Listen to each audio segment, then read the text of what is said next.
Hey guys, तो कैसे हैं आप सब। तो मार्वल ने ऑफिशियली ये बात कंफर्म कर दी है थॉर लव एंड थंडर के बारे में कि टॉम हिडलस्टन एज लोकी अपीयर होने वाले हैं उस मूवी में। टाइका वेटिटी के मुताबिक ये वियर्ड होगा कि अगर कोई थॉर की मूवी रिलीज हो और उसके अंदर लोकी ना हो। इसके अलावा मार्वल ने यह बात भी ऑफिशियली कंफर्म कर दी है कि क्रिश्चियन बेल प्ले करने वाले हैं थॉर लव एंड थंडर में मूवी का villain gore the god butcher, जिसकी बैक स्टोरी काफी ज्यादा सिंपल और इंटरेस्टिंग है। और आज हम उसके बारे में बात करने वाले हैं कॉमिक्स से डायरेक्टली। हम कॉमिक्स की टाइमलाइन को डायरेक्टली कनेक्ट करने वाले हैं एमसीयू की करंट टाइमलाइन के साथ और ये बात एक्सप्लेन करने वाले हैं कि किस तरह से सिमिलर हैं दोनों आपस में बहुत ज्यादा। वीडियो की डिटेल में जाने से पहले अगर आपने मेरे चैनल को अभी तक सब्सक्राइब नहीं किया और आप मार्वल के फैन हैं तो मेरे चैनल को जरूर सब्सक्राइब कर लें, क्योंकि हमेशा हम यहाँ पे मार्वल के बारे में ही बात करते हैं। तो स्टार्ट करते हैं गॉर के ओरिजिन से कॉमिक्स में और फिर हम आस्ता आस्ता जाएंगे लोकी के शो पर और थॉर लव एंड थंडर पर। गॉर पैदा हुआ था एक ऐसे प्लेनेट पर जिसका कोई नाम भी नहीं था और वो प्लेनेट काफी ज्यादा गरीब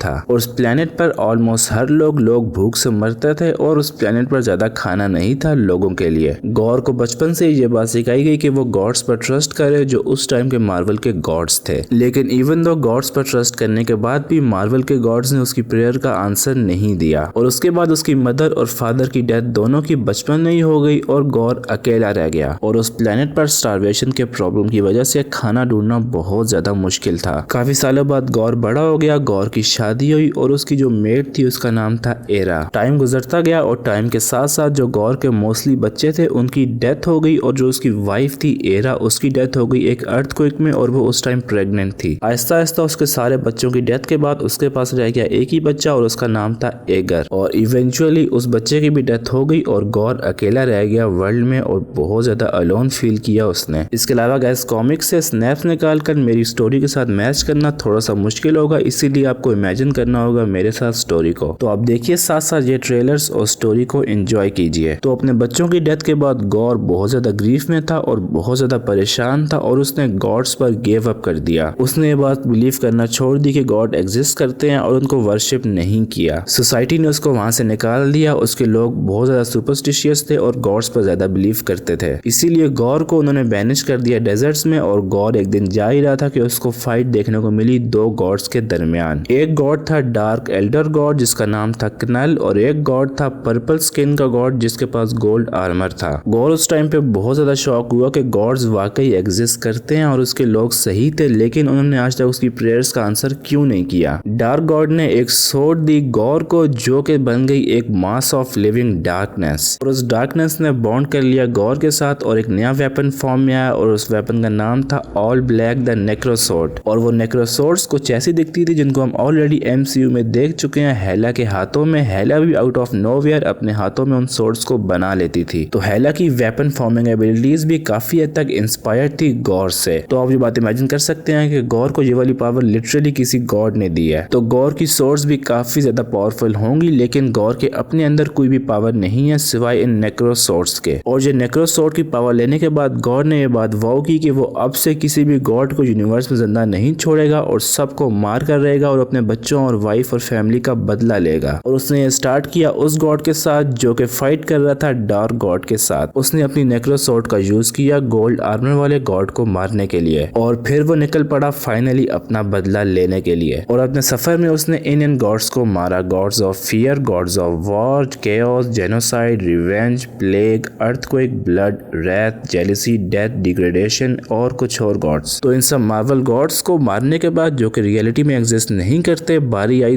थॉर की। और 9th सेंचुरी के किसी पॉइंट में गॉर आया अर्थ पर और वहां पर थॉर भी था उस टाइम पर। और उस टाइम थॉर थोड़ा सा यंग था हमारे प्रेजेंट टाइम से, यानी कि वो ऑलमोस्ट 1000 साल यंग था। तो इस जंगर थॉर पर अटैक किया गॉड ने और ऑलमोस्ट थॉर को मार दिया। थॉर ने ऑलमोस्ट मरने से पहले लाइटनिंग के बोल्ट को समन किया और उसने उन दोनों को नॉकआउट कर दिया, थॉर और गॉड दोनों को। गॉर उठने के बाद उस केव से भाग गया। थॉर ने रिकवर होने के बाद जो गॉर की राइट आर्म थी उसको काट दिया और ये बात बिलीव कर ली कि उसने इजीली हरा दिया गॉर द गॉड बुचर को और अब वो मर चुका है। गॉड ने अगले 1000 सालों के लिए थॉर को बॉदर नहीं किया और वहां से चला गया। और फिर आता है हमारा प्रेजेंट टाइम जब गॉर की एक्टिविटीज दोबारा से शुरू होती हैं और थॉर उस बात को नोटिस करता है। थॉर दोबारा से उस केव पर जाता है जहाँ पर उनकी बैटल हुई थी ऑलमोस्ट 1000 साल पहले। लेकिन इवेंचुअली गॉर आ जाता है फ्यूचर में और फ्यूचर में आके वो ऑलमोस्ट हर गॉड को इंस्लेव कर लेता है सिवाय ओल्ड थॉर के। जो ओल्ड थॉर था उसको कहते थे ऑल फादर थॉर। गॉड ने उस टाइम में डेवलप की एक चीज सब गॉड्स को इंस्लेव करने के बाद, जिसको कहते थे गॉड बॉम्ब। वो एक ऐसी डिवाइस थी जो कि डिस्ट्रॉय करने वाली थी सारे गॉड्स को अक्रॉस स्पेस एंड टाइम, यानी कि यूनिवर्स में हर जगह और टाइम के हर इंस्टेंट पर कोई भी गॉड एग्जिस्ट नहीं करने वाला था मार्वल यूनिवर्स में। इस तरह थैनोस की तरह गॉड को हर घर जाकर हर किसी को मारना नहीं पड़ेगा, बल्कि एक स्नैप से सब कुछ हो जाएगा across space and time. Thanos ने ऑब्वियसली उस पर्पस के लिए यूज किया था अपने स्नैप का, और गॉड यूज करने वाला है अपनी एक मशीन को जिसको कहते हैं गॉड बॉम्ब, जिसको आप मशीन तो नहीं कह सकते बल्कि आप कह सकते हैं उसको एक एक्सप्लोजिव जिसका साइज था मून के बराबर। गॉड ने गॉड बॉम्ब को बनाने के लिए बहुत सारे प्लैनेट्स का विजिट किया और इवन टाइम्स को मैनिपुलेट करने वाले गॉड्स का भी यूज किया। गॉड के पास फाइनली टाइम को मैनिपुलेट करने वाली और बहुत सारी पावर्स आ गई थी, और उसने उन पावर्स का यूज किया अपने सन और अपने वाइफ को दोबारा से जिंदा करने के लिए, एक तरह से रिजरेक्ट करने के लिए। इसके बाद फाइनली वहां पर पहुंच गया गॉड से फाइट करने के लिए हमारा प्रेजेंट का थॉर, और उसके बाद गॉड ने किसी को भेजा थॉर को बुलाने के लिए